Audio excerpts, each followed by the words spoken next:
It's been a busy week for the Seattle Kraken as they extend their head coach and a key player. Erica Ayala of Locked On Kraken joins us to discuss that and the upcoming season outlook for Seattle next on the Locked On NHL podcast. You're Locked On NHL, your daily podcast on the National Hockey League. Part of the Locked On Podcast Network, your team every day.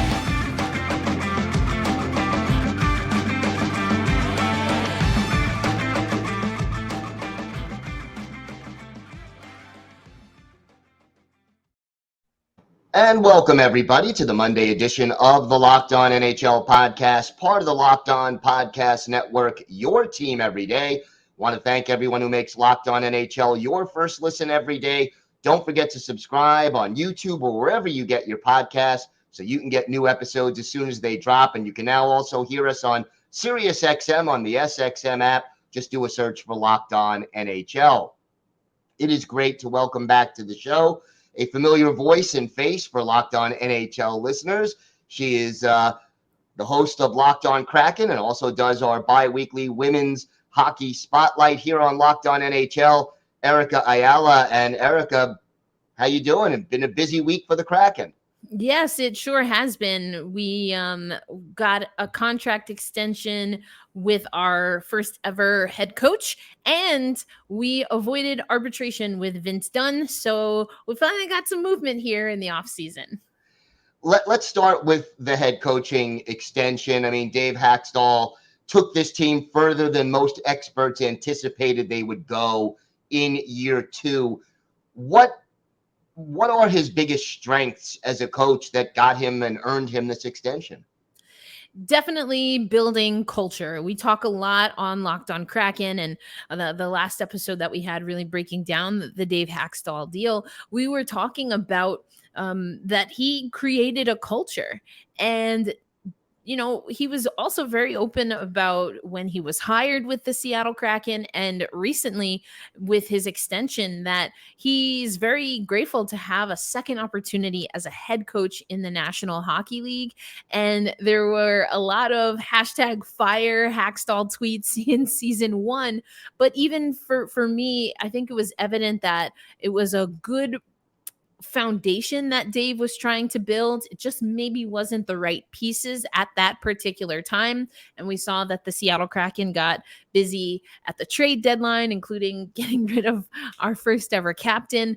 And that was a financial decision, obviously, but Mark Giordano. But then you started to see how the system would play through.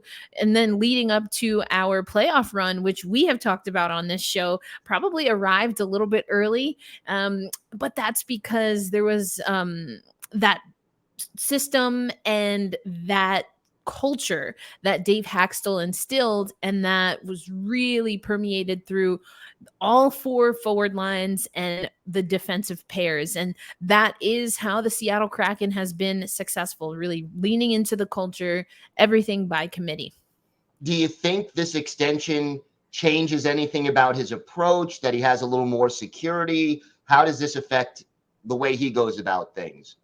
I would imagine that it's similar to what Ron Francis said as a general manager, who we also extended pretty early into our off season. And that's another thing, right? Building culture and the continuity that comes with knowing that we've extended our head coach and our general manager through the 2026 season for both, as I recall, definitely for Dave Hakstol. So I think that it's got to be a confidence builder. I think there's also, or there could be, some pressure because we know what the Seattle Kraken did last year. And as I just said, probably arrived earlier than expected. And so for me, this third season for the general manager role, for the head coach role, but for the franchise overall is really going to start to show us how deeply rooted that culture, the consistency, the leadership development that's happening with the Seattle Kraken is really going to get tested in season 3.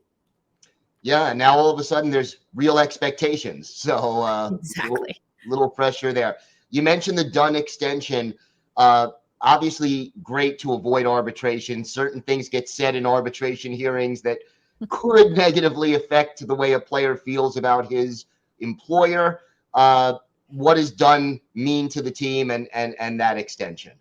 Well, we've seen, like a lot of players for the Seattle Kraken, Will Borgen being one of them, who we also were able to come to terms with. But that players, when they get to Seattle, for the most part, have been able to have career bests. And a part of that comes from that they weren't that number one guy on their last team, whether they came through the expansion draft, whether we picked them up on waivers, like an Ellie Tolvanen is a perfect example. And Vince Dunn fits that. The reason that I think Vince Dunn is a step ahead of even just that and that phenomenon that we've seen with the Seattle Kraken is because he also has leadership. I think he's a little bit more of what I would say is a quiet leader, lead by example kind of guy, but he showed that working hard defensively, getting on the same page with your defensive partner, his being Adam Larsson, and making sure that you're not sacrificing defense while also playing into the aggressive forechecking style that the Seattle Kraken really accelerated in season 2. That was the success and the turning point for Vince Dunn and how he was able to be a more offensive defenseman for us. And so we're hoping that that will continue, but he's also a hard-nosed player. He's a grinder. He's going to work really hard, and he buys into the cultural aspect of the Seattle Kraken organization. So I think that's why he's a great fit for us to extend for 4 years. That takes us to, I believe he'll be about 30 once that contract is up. And so I'm excited to see what we can establish with an anchor, no pun intended, like Vince Dunn on the blue line. Locked him up for his prime, so that's always good news. Any other moves you anticipate this team trying to make between now and the start of training camp? To be honest, no. The Vince Dunn deal was the one we were looking for. There were some conversations on whether the Seattle Kraken wanted to go after an Erik Karlsson or even Nylander from Toronto, the Toronto Maple Leafs. And I do think the Seattle Kraken are going to have to figure out when is the right time to make those moves. But my gut is telling me that's not right now. With the Vince Dunn deal, he's got, 7.35 AAV. Last time I checked Cap Friendly, we had about $9 million in cap space. So unless there's some moves to take some of that salary off of the books and off of the payroll, so to speak, not off the books, off the payroll. But I don't see the Seattle Kraken making any moves before the trade deadline. Talk to me about, this is still a new organization. Talk to me about some of the younger prospects that this team is trying to build its future around, who maybe fans should look at when training camp starts. It's a great question, Gil, because essentially our bottom 6 got wiped out. Morgan Geekie, Daniel Sprong, and one of my absolute favorites, Ryan Donato, have signed elsewhere. And they were very impactful players. And a lot of times they were the line. They were that combination line that was really helping keep the offense afloat. So it will be players like Ty Cartier, who came up with the Seattle Kraken. He was the rookie of the year in the AHL and really started at the top of the year to turn things around in the AHL. So we'll see what he can do. Of course, Shane Wright. We still have to figure out if there will be any exemptions, because I believe he's technically one game. He's one game shy of eligibility to play in the AHL outright. But of course, what that means is if we don't get any exemption, that if he does not make the Seattle Kraken roster, then he'd have to go back to junior hockey. So that's not necessarily, we don't want to play that game again with Shane Wright, but he has definitely taken leadership steps between playing with Hockey Canada, being with the Coachella Valley Firebirds, who made their run to the Calder Cup finals. So those are 2 players for sure. I think Riker Evans is another player. And we know that this is going to be a competitive camp for the Seattle Kraken. I didn't mention goaltending, which I almost always mention. So we'll end here. Gil, Joey Decord is another player that we signed. I believe it was another 3 years that we have for Joey Decord. He's goaltender, started for the Coachella Valley Firebirds, again, leading them to the finals.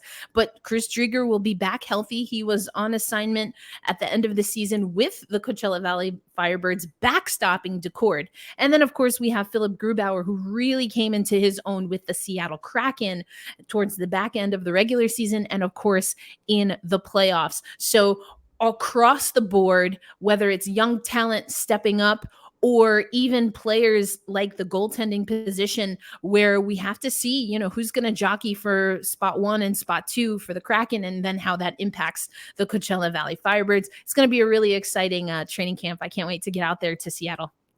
Lots of reasons for optimism in Seattle. Erica, why don't you tell our viewers and our listeners where they could find the podcast and where they could find you on social media?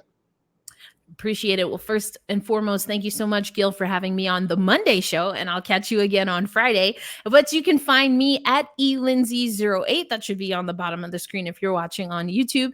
And you can, of course, find the Locked On Kraken show everywhere you find Locked On NHL, including on YouTube.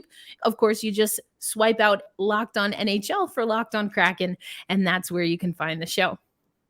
All right, Erica, always a pleasure. Looking forward to speaking with you again on Friday. Sounds great. Thanks, Gil.